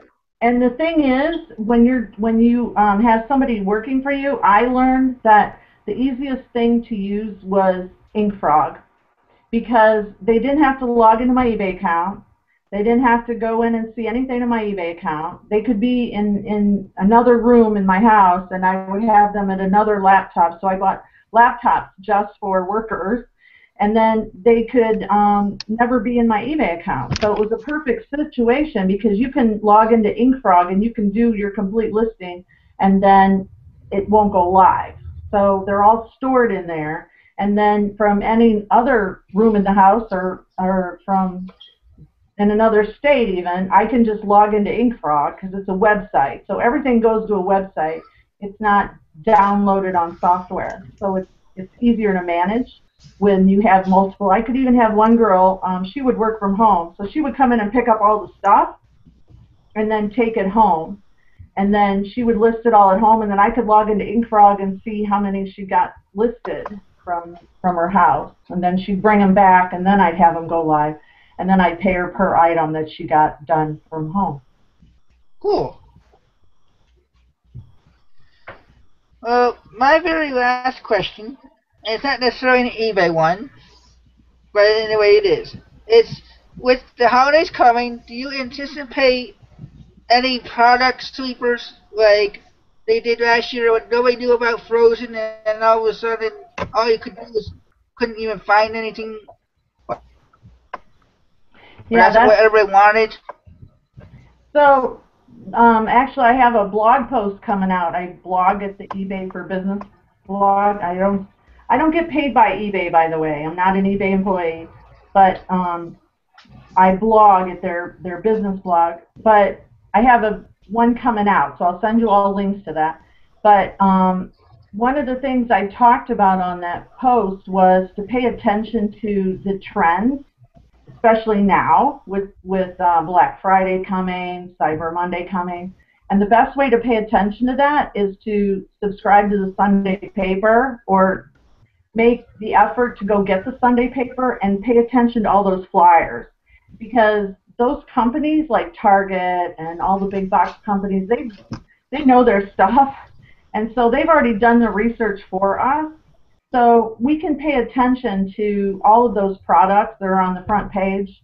What kind of products are they all advertising? Kmart, you can compare them all. And then go to, what I did was I set up a new email address just for a newsletter. And then I went in and I subscribed to Best Buy, Target, Toys R Us, all of the companies, Walmart, and I subscribe to all those newsletters online. And then they send out, as you know, flyer or newsletters on what's on sale, what's hot, and then you can start noticing what kind of toys, you know, are being promoted, or what kind of things are being promoted from the front page. And I don't know about you guys, but I love Cyber Monday. It's so much fun. And there's just, I know last year, like for Thanksgiving, eBay had awesome deals coming out, like every hour practically. And when we were at my daughter's for Thanksgiving, and we were at a hotel, and my husband got on one computer, and I got on another computer, and we both were buying. Target had a big sale on eBay, and they were selling Dr. Dre headsets, and it was like it was Black Friday, and they were selling them really cheap. I can't remember now. Say $49. And so there was a limit. So I think my husband bought, I don't know, 4. I bought 4, and then we were done. They wouldn't let us buy anymore. And then the next week, we both listed them for $149. And it was like cha-ching, cha-ching. Yeah. Holy moly. So another one to watch, though, is Walmart, because Walmart will have special sales that will only offer to subscribers only. And I know one year when they had that Guitar Hero, remember that was like the hot toy, what was it for, like Xbox or something. And Guitar Hero, so they had a package deal come out, and they were selling them on Walmart online, $99.99, local pickup, like you had to go pick them up. And so limit 1 per person. So my husband bought 1, I bought 1, and we turned around and sold them for almost $500 each on eBay. So we just listed them as quickly as possible. So when these sales come out, you can just pounce on them, and it's a good opportunity to make a lot of money during this, you know, that time frame. Cool. Well, we're down to, we got a little under a half hour left. So, if there's anything else, we got a question from John Bradley is asking, are you saying InkFrog? Is that a listing service? Oh, InkFrog. Yep, just go to inkfrog.com, inkfrog.com, and it's a tool. I think I pay $15 a month, and it's like eBay used to have one called Blackthorn, and I used to use that, but they actually closed shop on it, and so most of us went to InkFrog. Now there's another one called 6-Bit, and I know 6-Bit can be a little bit more pricey, and 6-Bit actually complements other, I think they have a link to Amazon as well. I don't know, I don't sell on Amazon, but InkFrog is my favorite one. You got any questions, Kristen? Before you get too tired? Sorry, I know, I was yawning. Are we keeping you up? I told Chris I'd try to stay awake as long as possible, but it is kind of late here. What time is it? It's 10:33 now. Well, see, you got to get some coffee like I have. It's 10:33 here too. Well, Kristen hasn't been feeling well, so I'm going to be up all night. I pulled a bunch of those. Okay, Budget Food is asking if you do any online workshops. Yes, I actually do private. I haven't done any public, but I'm thinking about maybe playing with this YouTube thing now. So you said that would happen, right? Yep. So I guess I'll have to get a newsletter going to shoot out for everybody when I decide to do it. But this is cool. I like it. I like the way this works. Thanks for inviting me. Well, if you'd like to come back again, then we're glad we have you. Well, thank you. Except it's hot in here. I don't know. I don't know. I'm cold now, so I get hot all the time. So it's embarrassing. Okay, Star Squash is asking, when you were paying your employees by listing, doesn't the quality of the listing decline because they are trying to cram in more listings in a short amount of time? No, because I have rules about the listing. So, as you know, how important your listing is, so your description is. So I want short, sweet, less margin, not too much information. So meaning describe the darn item. You know, just stare at the item and describe what you see. Some people, like, they go on and on and on and on, and you need an attorney, you know, before you bid. So I think it's really important, especially because of, you know, mobile shoppers. So having short descriptions quality descriptions is more important than, you know, having a lot of them. So I don't care, as long as they describe the item and they spend the time to have the keywords in the title. Because like on eBay, you basically have two types of shoppers. You have your category shopper, which is someone who will go to, say, the Nike shoe category, size 9.5, and they're going to be scrolling down looking at photos. So your first photo is what's going to be capturing those people. And then the other kind of shopper is the search engine shopper. So you want to have as many words as possible, use all the characters for your words. So your title is like bait on the hook. So it's like, it doesn't need to make sense. It just needs to be loaded with keywords, so that one person may be putting in this word or another word, and this person may be putting in this word. So everything that'll help increase your odds is really important. Right? Okay, Sean, I don't know how much you heard while you were gone. Nothing. You have to keep saying hi to Sean in the archives. Well, because it doesn't take long for it to upload whenever I'm done. It's within an hour it's done. Okay, Well, let's see. Yep, I'll have to, you know, I think it was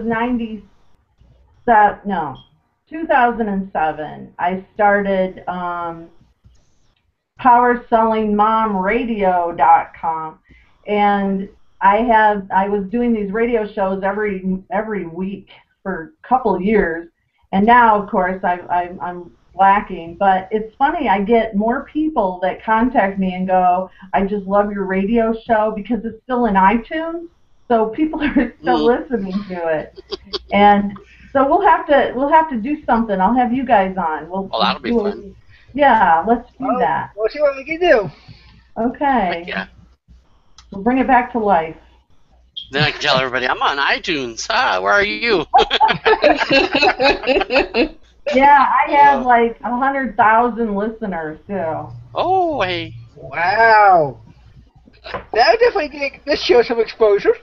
Yeah. Yep, absolutely. Okay, let's see. We still got about 20 more minutes.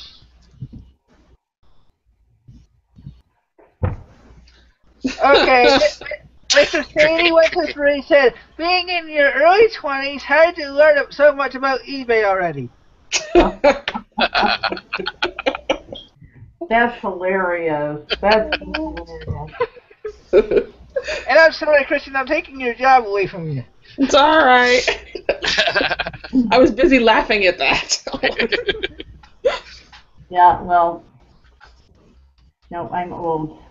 This isn't hair color.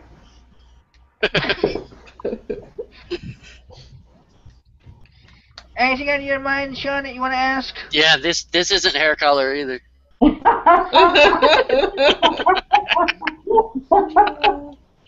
No, not really, man. Funny. Well, we actually didn't fly through our questions like we usually do. We're trying to get questions from the audience for the whole hour. So I'm glad about that. We're actually shooting for only 20 minutes. Shout out who's in the comments. Who's in there? Oh, we got John Bradley, Star Squatch, Budget Food, Mr. Sadie, 123, Experimental Vaccines, who says you can charge people money to watch your YouTube videos on YouTube. When you get to a certain, like 10,000 subscribers or something, you can.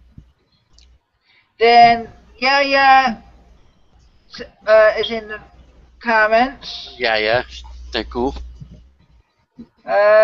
Rakin says, Dana, I would love to get you on a Green Room episode if you are interested.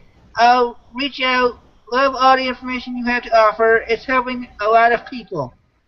Green Room, that sounds scary. No, it's another group of resellers that have another paid group on Facebook called the Green Room, and they have a weekly hangout on Tuesday nights. Oh, fun. Thank you. That's cool. Thank you. So, let's see, what else can I find? And yes, Frank, and I still gotta get back to you about clothes on this show. A Grandma Vaccine says, would you sell Beanie Babies today? Yeah, I have a couple tubs if you want to buy some. I have to laugh. The Beanie Baby craze, when I first started, I was actually living in a suburb of Chicago then, and Beanie Babies became so hot that I ran an ad in the little paper, the Penny Thrift or whatever it was called, and I said, it's getting close to the holidays, you have some things I'll sell for you on eBay. And this one lady came to me with her daughter. She was like just turning 16, and she brought all of her Beanie Babies, and I started listing them for her, and together, I mean, she made enough money to buy a car. And it was like, and my kids were little. I have twin girls, and I have a son. And I was like, my kids, I'm going to help them buy a car. So I started hoarding Beanie Babies. And this was my first lesson on when the market's hot, sell, because I didn't do that. And so I hoarded all these bags of beans. So I have like 4 Tupperware, big Rubbermaid tubs with my kids' names on them. And now my kids don't want them. And so, but I fooled them because now they're grown and gone. And so slowly I give them a Beanie Baby back, and I attach a gift card to its neck. So, now they want them. I'm slowly getting their Beanie Babies back. But now, honestly, I haven't researched the market. Maybe I need to check it. In fact, I just ran across the turkey the other day, and I thought, God, I wonder if these are going on eBay nowadays. I haven't checked. Have you guys checked lately? I had like 150 of them like last year. They were a little rough. I didn't work them very hard, so maybe it was my fault, but they didn't really sell very well. Yeah. But I mean, there's still, of course, Royal and some of those other ones, but Yeah, the last time I had some Beanie Babies, I couldn't even give them away. I would never buy Beanie Babies for resale ever again. I had to ship mine up to my sister because the fire department uses them when they have a fire or something, when they have little kids, and they give them a toy to kind of help comfort them. So I shipped them up to her, but yeah. That was well, nice. there's also bean bag or beanies for Baghdad, and it's a nonprofit, and you ship your beanies to them, and they're also a nonprofit on eBay through eBay Giving Works. Well, anyways, I thought, you know what, I'm going to start sending them to them, and I went to their website, and guess what? They're not taking beanies anymore. Oh no. They got that. What? We have a question here. Well, actually, we have 2 of them. First of all, welcome, GG's. I'm sorry you're just saying here now. We're got 15 minutes left in the show. Star Squash wanted to ask you. He worded it wrong. He said it was poorly worded the first time. What's the lowest price thing you look for to sell? Like, yes, personal price limit that you choose to meet before you list an item on eBay. I didn't understand that. You mean a certain price or a certain amount? Price point, yeah, price point. Price point. Oh, price point of an item before you'll buy it, or try to. No, you know what? It was funny. I was just going through some stuff before we went out of town, because I wanted some auctions ending on Sunday for when I got back. And so this one box had this goofy little Snoopy in it. There was a plush with a Frankenstein costume, because I knew now is the time to be pulling out the Halloween stuff. So I thought, you know what, I'll just throw it on. Who cares? 99 cents free shipping. And then it was funny, before we even got to Jacksonville, I started getting bids on. I think the ended today at $6.50. So anyways, it'll cost me what, $1.93 to ship it or something. But I have no problem. I enjoy having small stuff on top of big stuff. Now, if it's a consignment item, that's different. I'm not going to take a consignment item that's valued, less than $100.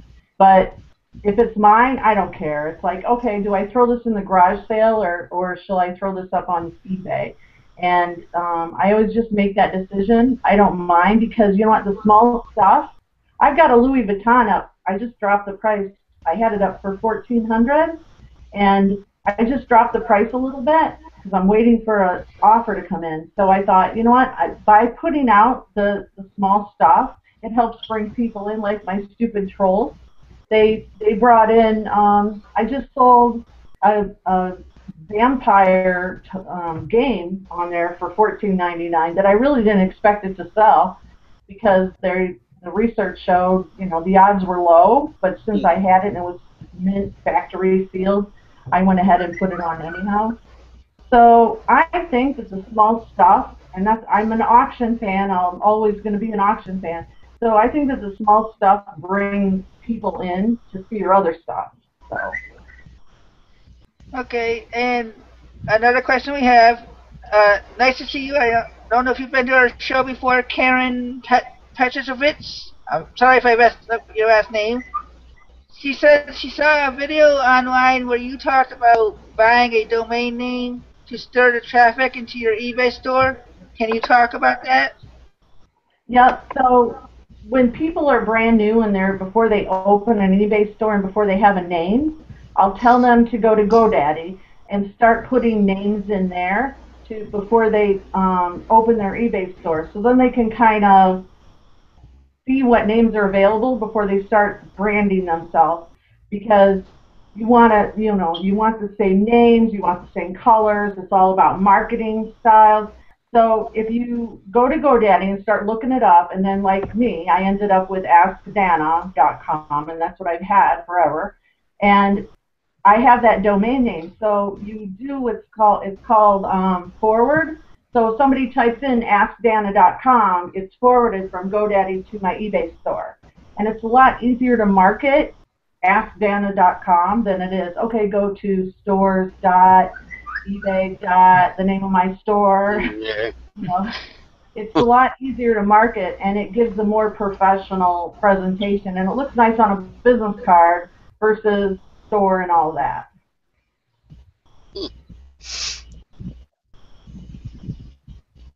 Let's see. So my story is actually, I'll wait till we're offline. Never mind. Well, sure. Why don't you just type it into the chat? So you can see it there. Oh yeah. So we'll say I have here. If I would I have to stay with well, hello, it's not coming up. Anyway, it's basically, it has toys in the name. It's a toy box is the last part of it. Would it be smart? I mean, because right now I sell with pretty much anything. So if I'm using, fine. If I use, it's called Mr. Toad's Toy Box, and because I was gonna niche with toys and board games and all that, and all of a sudden. Oh no. No. Oh. Well, depending on how long it takes him to come back, we may have to stay extra if you guys don't mind. Oh, that was really important too, I think. I know it was, because he's been wanting to figure out a way of getting more sales. And... Oh, let's see what else is in the comments. Karen said thanks. John Bradley said some Beanie Babies are selling pretty good. Are they? Let's see, I'm not seeing any other comments that I can read. Do you see anything different, Kristen? No, the last one is the Thanks by Karen. That's all I see. Okay. There Okay, you go.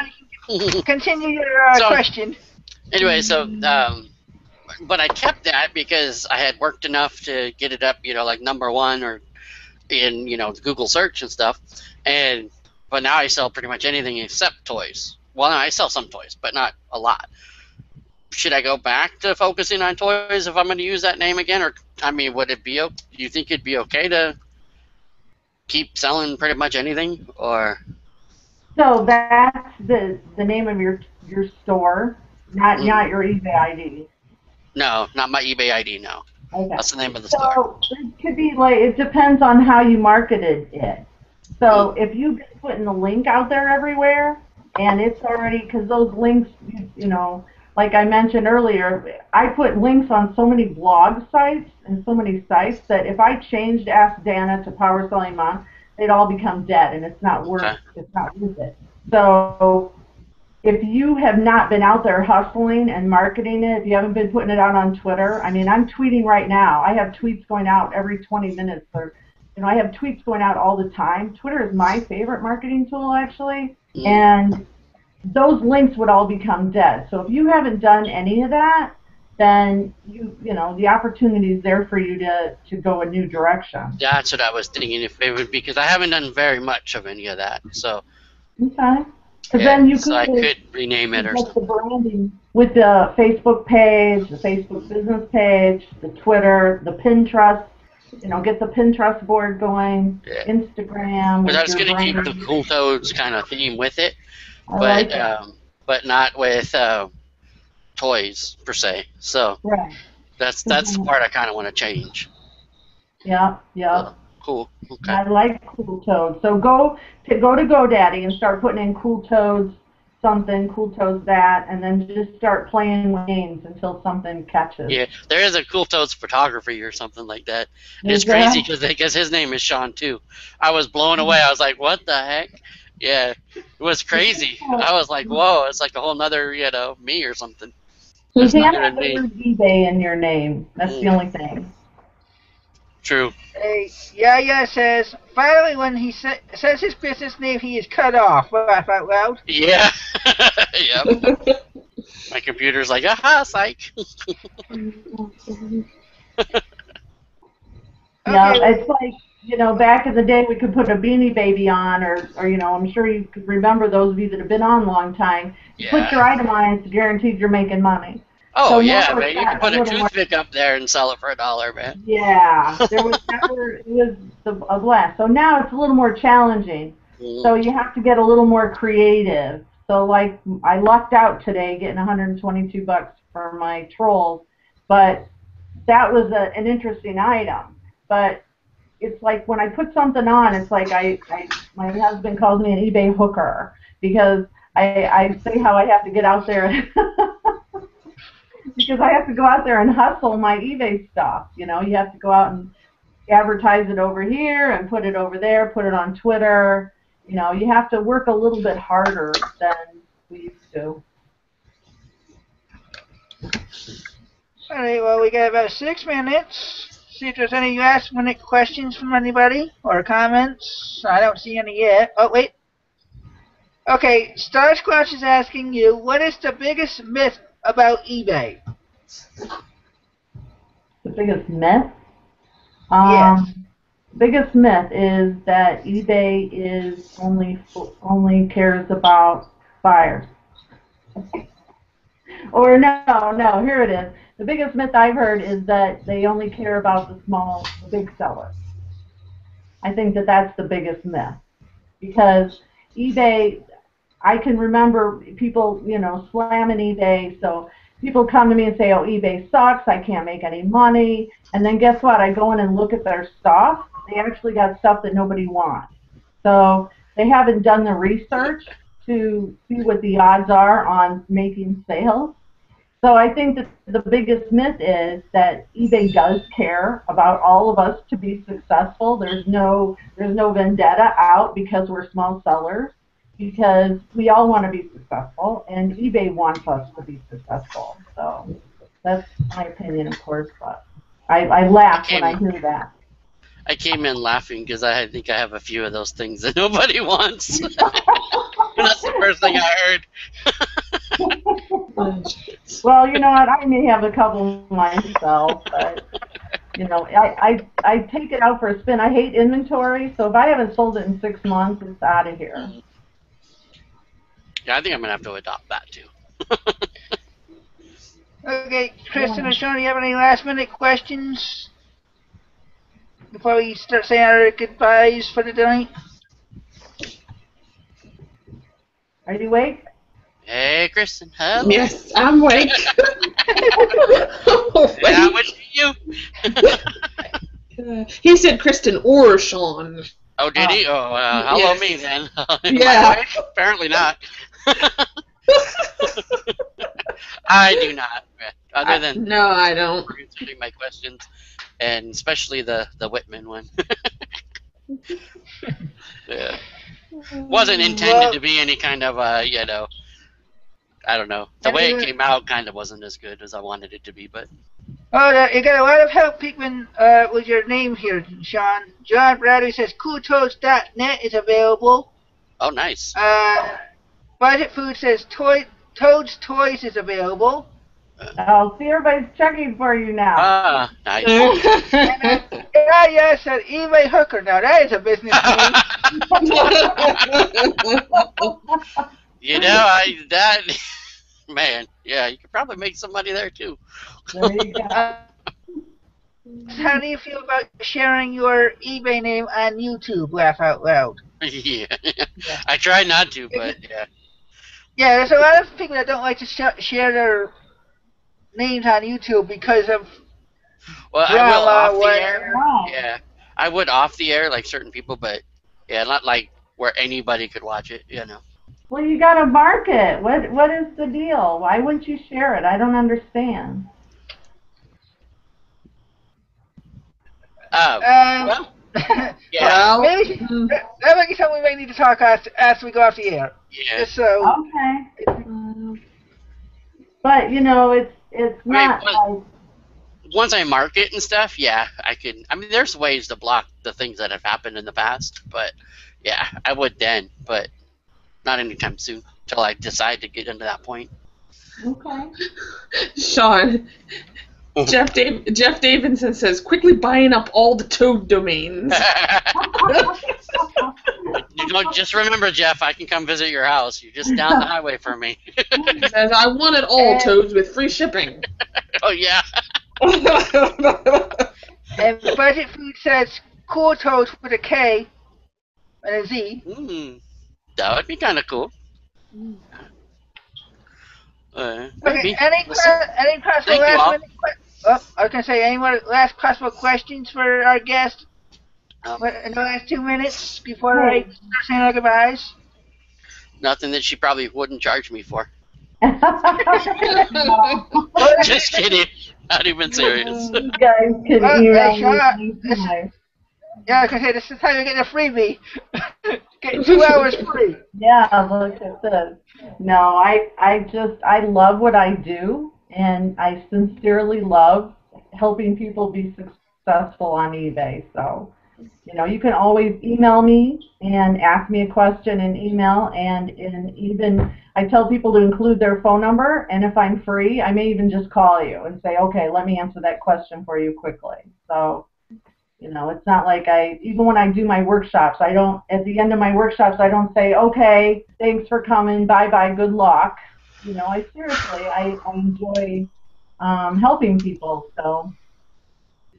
We got a minute left, so I'll let Sean and Kristen say their goodbye pieces before I say mine, and then you can say yours. Go for it, Kristen. Ladies first. You know how I am. I know how you are, yes. No, actually, I really know how you are. That's another channel. Yes. Okay. All right. All right. I want to thank everybody for coming tonight. Go and check out everybody's channels. Toads. Obviously, if you're watching this, you know about Chris's channel, mine, Miss Cool Finds. And I want to thank our guest for coming and answering all the questions. Everybody have a good night. Cool. John? Yeah, even though I said ladies first, sorry. By the way, Well, some art on that wall behind you. But yeah, I need what? art on the wall behind you. You need color in there and stuff. You look like you're in a padded cell or something. Well, you have to realize that we inherited this house, and I'm trying to slowly but surely work on each room one at a time. Okay. Yeah, thank you all for joining, and thank you all for the ideas on the domain names and stuff like that. Don't forget the what is that thing? Dang it! Wednesday night, the meet and the greet. meet and greet? Yeah, and then don't forget my show on Friday night, and then of course Sundays as well. And go see Cool Toads, Cool Toads Bad, also on Facebook. Thank you. So enthusiastic, right?